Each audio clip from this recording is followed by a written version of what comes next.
sounds. There we go. Yeah, King Dave's putting the film on me because I've got a new one. I'm trying to do a new one each week, right? No, you don't. Here we go. We call it 3, 2, I dread to think what the one is. 1. They're all on my arm, all right? Thank God. This week. Three reasons, Andy Oliveri, why I should come and listen to you. Because I normally have a really attractive band with me. Mm-hmm. This is true. There we go. Because... Ooh, this is difficult. So I normally have an attractive band with me. I'm known to cry on stage, which is probably quite funny. Yeah, you do. Well... Is it just kind of feeling the song? No, it's more like sweat getting in my eye and right. blinking loads. Oh, right, and then, okay. Yeah, and then tears forming from that. Right. But no, it can be quite emotional, so yeah. hopefully I'll make you cry. Yeah. If you fancy a good cry, you can come along. So that can be number 2. And, because I make really awkward chat in between songs. Do you know? Yeah. There was like a year and a half of me telling this awkward story about horse racing. Yeah. Which I can divulge you with if you want. Yeah, go on. We want to hear about this horse racing. Alright. It's been a while since I've cracked this story out. I don't know. I'll be quite honest with you. So I went and played a gig. So in Cheltenham we've got the horse racing, Cheltenham races. Yeah. And the day of the Gold Cup, which is like the big one, I went and played a gig in Coventry.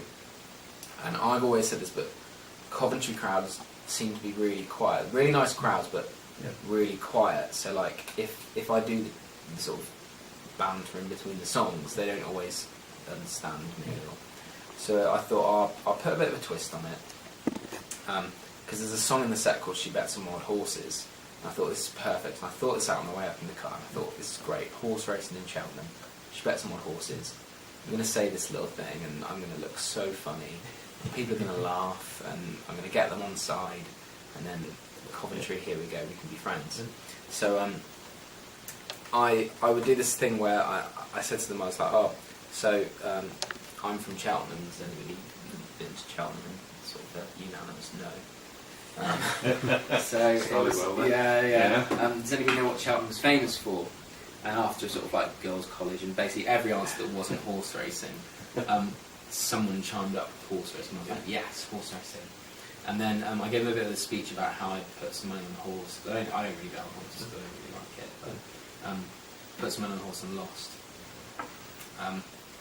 And then I dropped the sort of the punchline of, and this next song is called "She Bets on Wild Horses," which in my head it was like, I'm the funniest man on the planet right now, in my head, but it just bombed. It just bombed, and nobody it was just like tumbleweed.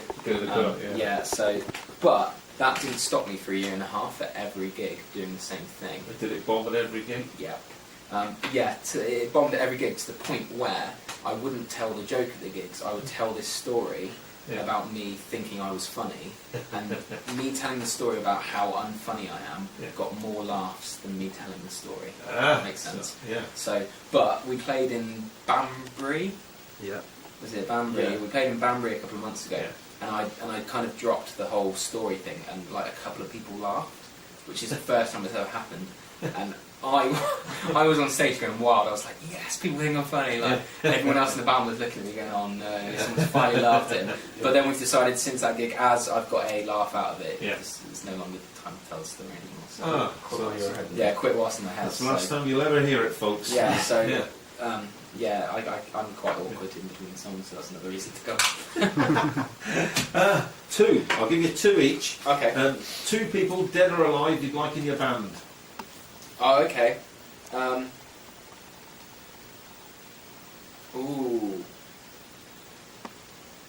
Ooh, that's a good one. He's already got quite an all-star lineup. Yeah, I've already got quite an all-star lineup. So, in my eyes, I really like. I'm a huge fan of drummers in general. I think drummers are the best musicians ever. Can you play? No, that's why I think I love them so much, because I have that I've always wanted to be a drummer, but I've never been good enough. So I would say a really accomplished drummer. There's a guy called Neil Morgan, who's alive, and he's a drummer, and he's based in America, but he does this really weird he's released an album of like just drums and his vocal, like loop loads and things. But he's really clever, and his drum arrangement is really clever. So I'd like him in my band as one person, and then I'd want someone flamboyant. I don't know, someone just really. Kesha. Who? Kesha. I don't know. Miley Cyrus. Oh, yeah, Miley no, Cyrus. I wouldn't want Miley Cyrus. I'd want like someone who can just tear it on guitar. I think I would like. Slash. Yeah, I would like. I would say Neil Young. I think that's the generic answer. And Neil Young would be great in my band. But I think I'd quite like someone like David Crosby as well. Yeah. Just for that, just for the harmony factor. Yeah. Or Graham Nash. Joni Mitchell. Joni Mitchell would have to be in my band. Oh, that Joni one comes Mitchell. up quite a bit. Yeah, Joni Mitchell would have to be in my band. Yeah. Only because she's great. Although she'd be great for harmonies, but I don't think she could. I think no, I'm going to stick with David Crosby because he can tear it up. Oh, Stephen Still. Oh, I know you're spoilt for choice. I know exactly. One of those guys. Yeah. Whoever can play the better guitar. Yeah. And shred on the guitar for me. That one. I reckon Crosby. Okay. David Crosby and Neil Morgan. Okay. There we go. That's my two. Adam. Dave Grohl. Right. I like Dave Grohl a lot. What would he play though? Would he play drums or guitar? Yeah, he'll be on drums. Okay. And I do like John Mayer as well. Two completely opposite people, but John Mayer as well. Okay. Dave Grohl and John Mayer. Right. Final question, guys. Okay, here we go. One artist you can recommend to come up here to do a live acoustic set. Oh, there's No, Phil not again. Phil. Phil's probably putting himself forward again. Is that Phil again?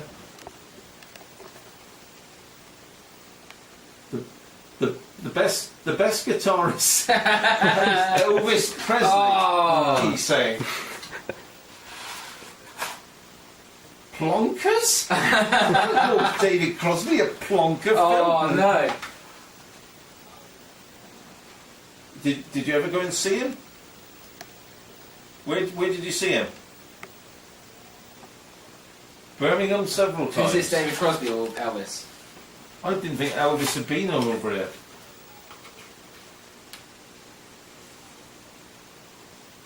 Oh yeah, you can see one of his shows. Who? Elvis. Oh, is he? Okay. All right, Phil. I want to argue with you, Phil. You don't want to argue with Phil there. No. No. Elvis never came in this country, didn't he? I don't know. I'm not sure. Yeah. It's way before. Perhaps he's on medication. So what was the question again? One artist to recommend. Yeah. Ooh. Now that you've seen how good it is. We've seen the book. Yeah. The Visitors book. visitors book. So Yeah. You've kind of crossed a few off my list already. I would say Kitten and Bear. Yes, They're Kitten and very Bear. Kitten and yes. Bear, who are they? Tell me They're about from that. Cirencester, Right, and they played on Saturday at a gig we played.